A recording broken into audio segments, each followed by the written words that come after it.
I want to thank everyone who is coming on to the webinar tonight to listen to a presentation about erectile dysfunction. My name is Ari Isaacson, and I'm a physician at IR Centers, and that's part of the Associated Urologists of North Carolina, and I'll be doing the presentation today. I will tell you that today it won't be hard to listen to this webinar, nor will it be a long webinar. That's an ED joke right there, all right?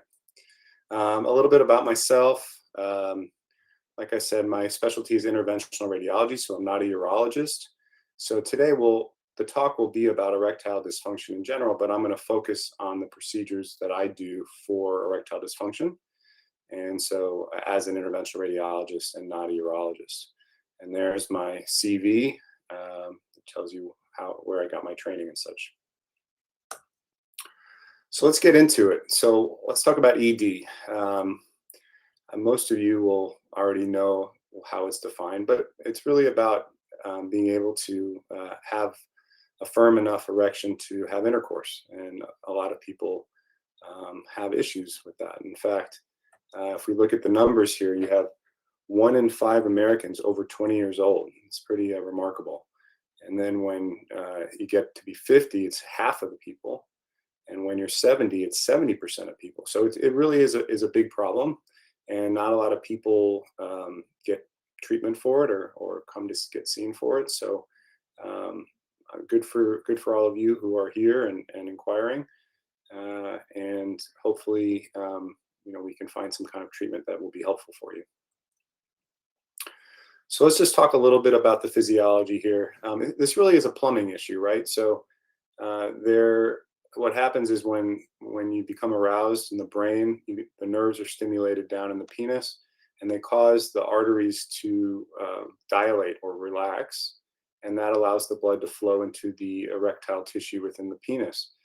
So it's one thing to get the blood in, that's the first step, but then the next step is that the blood has to stay in, because if it leaks out through the veins, then the penis won't remain hard, and a lot of times men will come in and explain that they're able to get an erection for a little while, but after a few minutes or so, the penis becomes soft and intercourse is no longer possible.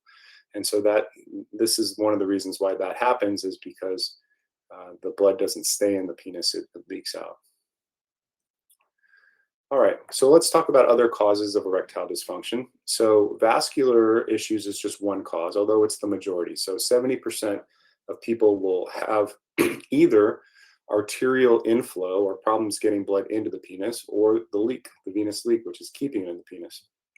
And that can be due to just atherosclerotic disease or secondary to diabetes, or maybe smoking is another reason. Other causes include some medications. You can just from a low mood or depression that can cause it, or having low testosterone is another reason. Prior surgery or radiation can also cause it. So there's a number of different reasons that a person can have ED. So what do we do first? So the first thing you can do, and I would say this is for any illness pretty much, is that you can change some of your lifestyle behaviors. And so we talk about better diet and nutrition, exercise, limiting alcohol, losing weight, getting good sleep, reducing stress. These are actually the pillars of health. So doing these things will get you healthier no matter where you are and what condition you're dealing with. All right, how about specific issues to urology? So the first one is low testosterone. So that can cause erectile dysfunction, and it is a very common issue that men have, especially as they age and get to be around midlife, over 45. And so that's one thing that can, when you go to the urologist, you can check the testosterone levels. Another condition is called Peyronie's disease. And now this is something that happens when the tissue of the penis itself becomes scarred or fibrotic. And when an erection occurs, instead of the penis going straight, it kind of has an angle to it. And that also can be very discouraging to men who have it, but it can be treated in a lot of cases. And then another very common malady is prostate cancer as men get older. And that can also, either the radiation or treatments for the prostate cancer can cause erectile dysfunction. let's look at specifically low testosterone. So it's a big problem. A lot of people think low testosterone, oh, it just means I'm not going to be able to put on any muscle, or I won't have the same ability to work out. But it really is much more than that. It comes down to just having a good mood. A lot of times low testosterone can leave you depressed, and just make life feel a lot harder in a lot of ways. And so this is an important issue and something that should be addressed if it's present. And so the way that would happen is you'd go into the urologist, they would do a blood test, check the levels of testosterone in your blood, and then decide if testosterone replacement therapy is something that would be useful for you. There are multiple ways to replace the testosterone, as you can see at the bottom there. It's not just needles, but although that is probably the mainstay. But there are also pellets that can be implanted, or patches. So multiple ways to replace testosterone if needed.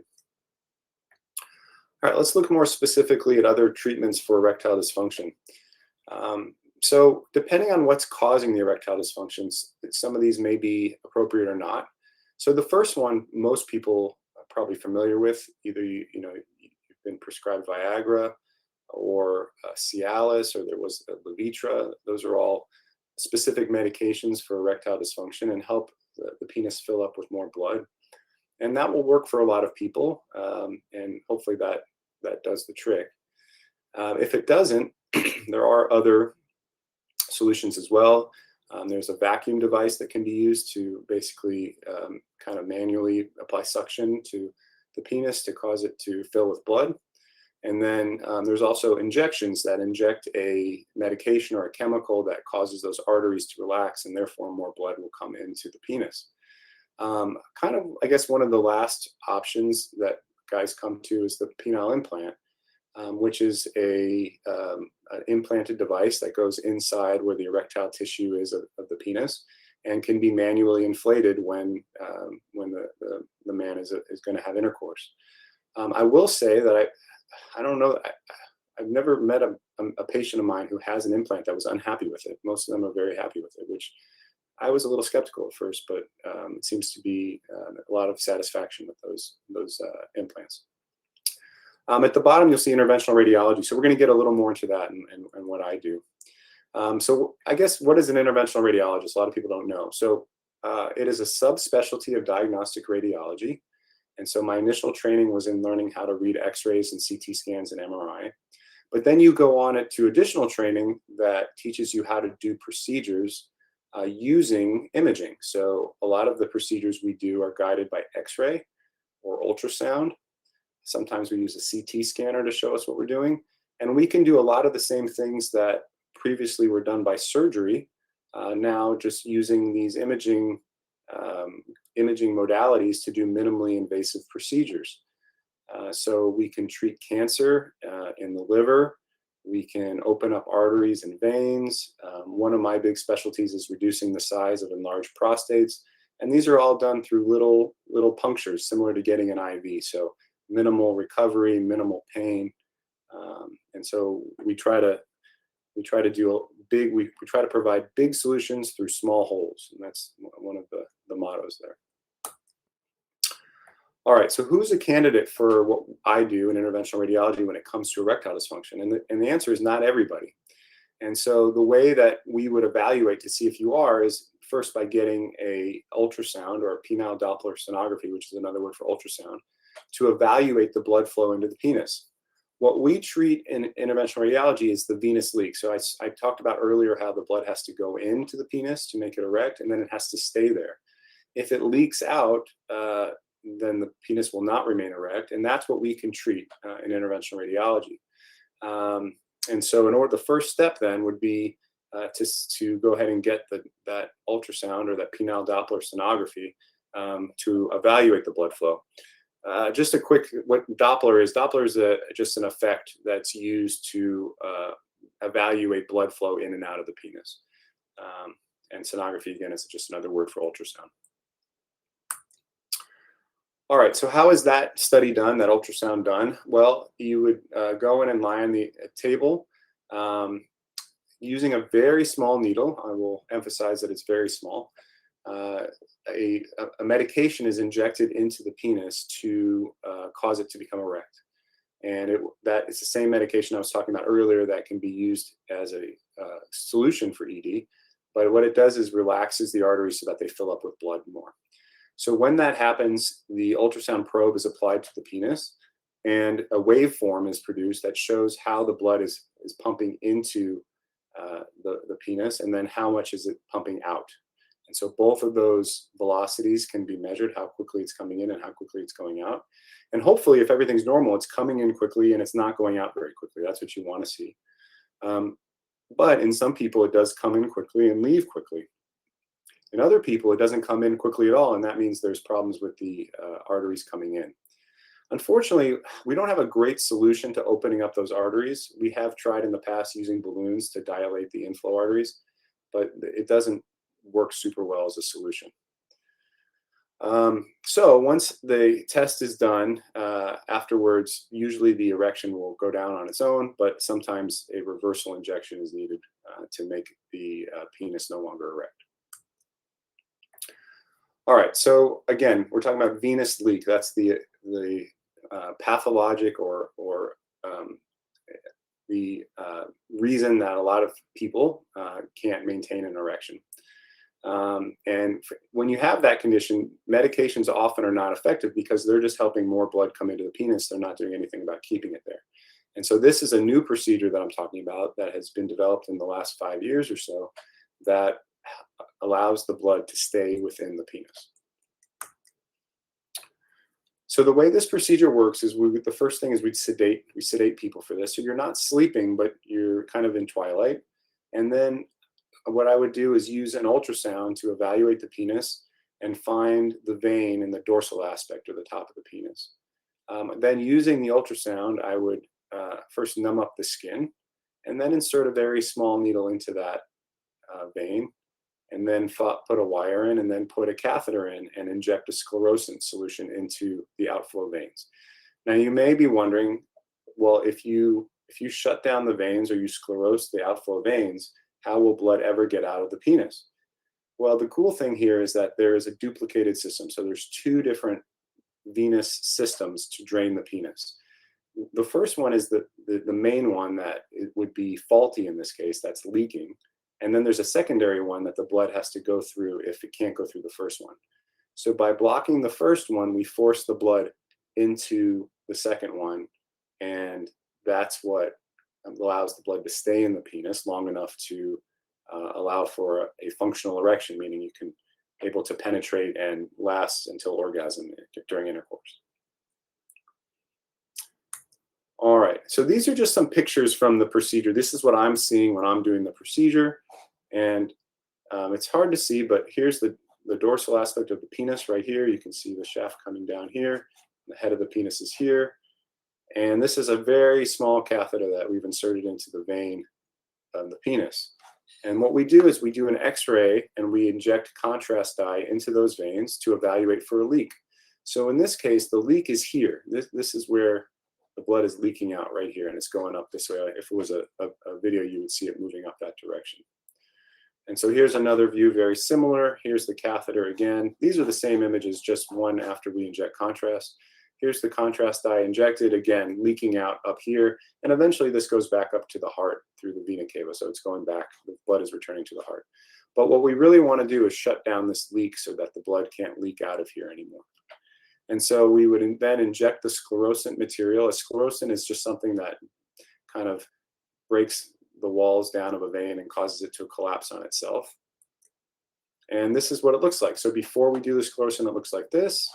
And then after we do it, you can see how it makes this skinnier and the blood's no longer escaping out. So now it's staying within this venous plexus or this set of veins, which keeps the penis hard. And so that's what the procedure looks like. Again, it's a very small catheter, so no one wants to think about something being placed through their penis, but in this case, it's extremely small. So I'll say that. All right, so what are the benefits of this procedure? Well, at this point, I would say the main benefit is that this is really the only procedure to treat venous leak other than putting in a penile implant. So that's one big benefit. But the other thing about everything we do in interventional radiology is it's minimally invasive. And so that means it's an outpatient procedure. You come, you know, you come in a half hour before. The procedure will take about 45 minutes to an hour, and then you can be discharged about a half an hour after that, as long as the erection goes back to normal. You're only, you know, as far as sexual activity goes, we're going to tell you not to have sexual activity for 3 days. So it's not that long to be off. And there's, other than that, you can return to work, you can do anything, you can return to exercise. There's really no, you know, other than sexual activity, there's really nothing that we tell you to stop for a few days. It's not super painful. There's a little bit of pain when we do the injection of the lidocaine, but once the lidocaine is in there, the pain is minimal and you will be sedated. So after all this, what, you know, if you're someone who's been struggling with ED and you don't know if this might be the right thing, like I said before, the first step is to get that penile Doppler ultrasound. And the way that you can go about that is by contacting AUNC. Dr. Andrew Chang is heading up the penile Doppler sonography or ultrasound exams, and you can schedule with him and get one done. And you'll see if you qualify for this venous leak procedure, or if it's an arterial inflow issue. And in that case, medication may be better for you. And if you want to talk about further implants or vacuum devices or anything, Dr. Chang can also speak to you about that. All right, well, we've reached the end of the talk here. It's a short one. I told you it wasn't going to be very long, and it wasn't hard to listen to. But at this point, I can answer questions. It looks like there's just one question up there right now. But if anyone else has a question, feel free to type it in. I'll be glad to answer it. Can Avodart contribute to ED? It certainly can. Avodart, one of the side effects can be to lower libido and also affect erectile function. So it can contribute to ED, yes. All right. Well, let's see. A few more. I'll give you another few seconds here if anyone else wants to ask anything. I will say I am excited about this procedure because it's filling a need for something that there was no solution for previously. So if you had this venous leak, previously there wasn't anything you could do for it except getting a penile implant, and now we have a minimally invasive procedure to address it. Okay, a couple more questions. How long will this procedure last? Yeah, so the procedure tends to last anywhere from, I would say, 30 minutes to an hour, depending on how difficult it is to get the catheter into place, but usually not longer than an hour.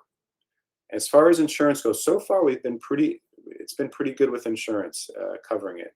There may come a time when insurance companies start to give us a harder time to get it covered, but right now we've been getting it covered. So I would definitely pursue it if it's something that you're interested in.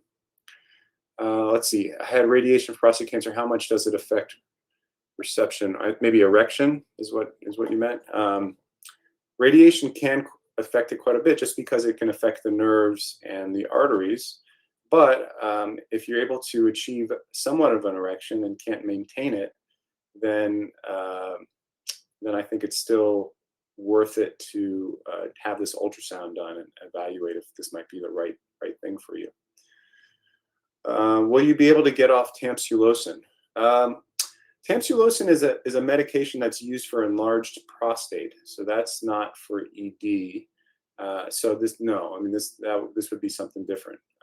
So that would only be if you have a PAE. Can you have this if you had a PAE? Definitely. Yeah, that's not an issue at all. Can duloxetine cause ED? Yeah, any of the kind of psychotropic medications can also cause ED. That is a possibility. What was the condition that causes curvature, and does the procedure help it? The condition is called Peyronie's disease, and this procedure does not address Peyronie's disease. Peyronie's would have to be addressed by a more surgical procedure to release some of the scar tissue. And that's something the urologist could talk to you about. But this procedure is not for Peyronie's disease. If you haven't tried testosterone therapy, should you do that first? So these are kind of two different things. So if you're worried that you have low testosterone, you should get tested for that. And if you do have low testosterone, then I would encourage you to, you can do a couple things lifestyle-wise first, like get some more exercise and sleep better and stuff, and that might raise your testosterone. But if you try that and that doesn't work, then I would go on testosterone replacement therapy. These two things are kind of, I would say, separate. So low testosterone is not going to cause a venous leak. If you actually have a plumbing problem with venous leak, that's not going to be changed whether your testosterone is high or low. And so they're kind of two separate things. If you get the ultrasound and the ultrasound shows that everything's working great, your arteries are bringing in blood and the veins are keeping it in there, and you're still having trouble with erection, then it's more likely to be a testosterone issue, and that would be the thing to do. Does the procedure need to be repeated in time? That's a good question. Because it's so new, we're not exactly sure. The answer is probably yes, just because of the nature of the arteries and veins. Whenever you block something, new veins tend to grow. So I imagine it would have to be repeated at some point. But because it's such a new procedure, we don't really have a good sense of that. I had a testing that I have a hardening of the penis artery, so I imagine I won't be a candidate. If your test showed that the issue for you is that the blood is not getting into the penis because the arteries are atherosclerotic or narrowed, then that's right. This procedure would not be for you. Is there an age limit? No, there's no age limit. As long as you have a venous leak present and we can see that on the ultrasound, then this procedure would be appropriate for you no matter what your age. Will you be able to get off Trimix? Yes, in some cases you can get off Trimix. If you have a venous leak and that's the issue, and we fix that, then you may not need to use Trimix anymore. I use pills but still can't maintain an erection or sometimes not get one. Would IR work for me? Well, the main thing, the way we would find out is if you had the ultrasound and it showed what was going on with the blood. So if you get the ultrasound and we see that the blood's coming into the penis but it's not staying there because it's leaking out, then this procedure would be helpful for you. What about if you had aquablation? Even if you had aquablation, you could still have this procedure if it's appropriate, if you have the right venous leak on ultrasound. Does the procedure work immediately? It tends to work within the first week or so. So it's almost immediate, but it's not like right when you walk off the table. And the reason is because that collapse of the veins, although it starts to happen when we're treating you, it actually continues to collapse over time and eventually gets completely blocked maybe a day or two later. So no, it's not immediate, but it is within the first few days usually. Okay, I think I worked my way all the way down the questions. The other thing I think I didn't mention is that this is a very safe procedure. There's very little that's been reported for complication. The only real complication that we worry about is that someone gets a prolonged erection, which is called priapism. And if that's the case, so we make sure that everyone's erection goes back to normal before they leave our office. But if it didn't, then we just do an injection of a medication into the penis, and that causes it to go flaccid again. So but that's really the main thing. So there's really not a lot that goes wrong with this, fortunately. What is the success rate of the procedure? Yeah, good question. It's about 70%. So it's not 100. It's not going to work for everyone, but it will work for most people who undergo it. And even though there's a 30% failure rate, because it's so safe, that's something that is acceptable. If you're going to do a procedure on someone and you're going to tell them, oh, it's not going to work 30% of the time, it better not be a very risky procedure. It better be a pretty safe procedure, and this one is. All right. I have Peyronie's disease, but have trouble keeping erection. Is this reasonable for me? Potentially. It depends on the severity of your Peyronie's disease. So if you're still able to have to achieve penetration, vaginal penetration, or if you're in a place in life where you just need an erection for masturbation, or for another reason, this could potentially still be reasonable for you. And so I would still think about undergoing the ultrasound to see if it's the right thing for you. how many of these procedures have you performed? Good question. So it's very new. So myself, it's been, although I've been educated in it and quite a bit, I've just done a handful of these procedures at this point. But I have to tell you that they have been successful. So I'm seeing a lot of promise in it, and I know I'm probably due for some failures since it's 70% effective, but so far so good. So I think it's a really promising procedure. Okay, I think we're down to the end of things here. So again, thank you for taking the time and listening to this. And I hope that if this is something that is an issue for you, that you go ahead and click on the button there, and that we can evaluate you. And even if it's not venous leak that's your problem, hopefully we can find another solution within urology to help you with this. So, all right, thanks again, and say good night.